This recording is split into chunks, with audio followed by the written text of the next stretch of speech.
মাইকে মৃত ব্যক্তির অ্যানাউন্স করা যাবে কি যাবে না?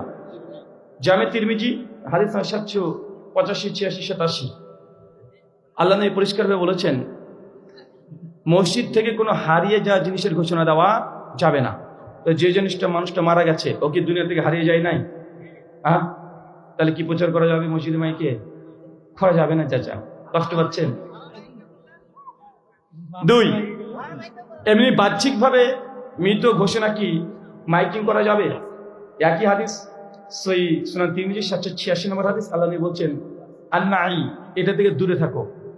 এর অর্থ আল্লাহ নবী বলেছেন যে মৃত ব্যক্তির ঘোষণা করা, প্রচার করা একটা জাহিলি রীতি। ইহুদিরা তাদের যদি কেউ মারা যেত তারা প্রচার করত, উটের উপরে ঘোড়ার উপরে চলে দিত, ঢাকঢোল পিটে পিটে মানুষকে বলতো অমুকের বেটা অমুক অমুক এইভাবে মারা গেছে, কবর হবে অমুক জায়গাতে, বলে বেড়াতো। আল্লাহ নবী থেকে বলছে জাহেলি রীতি। তাই মুসলিম যদি মারা যায় এইভাবে প্রচার করা যাবে না। তবে কি করা যাবে?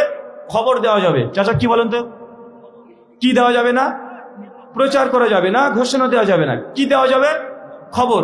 তো বাবা, ঘোষণা দেওয়া আর খবর দেওয়ার মধ্যে পার্থক্য কি? পার্থক্য আছে চাচা। ঘোষণা ওটাকে বলে একজন ব্যক্তি বলবে, 100, 200, 500 শুনবে, এটা হচ্ছে ঘোষণা। খবর কাকে বলে? একজন ব্যক্তি আরেকজনকে বলবে, এটা হচ্ছে খবর। কথাকে বুঝতে পারলেন? খবর হচ্ছে একজন ব্যক্তি বলবেন চাচা অমুকজন মারা গেছে, উনি আরেকজনকে বললেন, খবর। এই খবর চলবে। স্পষ্ট হাদিস। ঘোষণা করা, প্রচার করা, এটা ইহুদি এবং খ্রিস্টান তাদের আদর্শ। এই আদর্শ গ্রহণ করা যাবে না। শুকরান, জাযাকাল্লাহু খায়রান।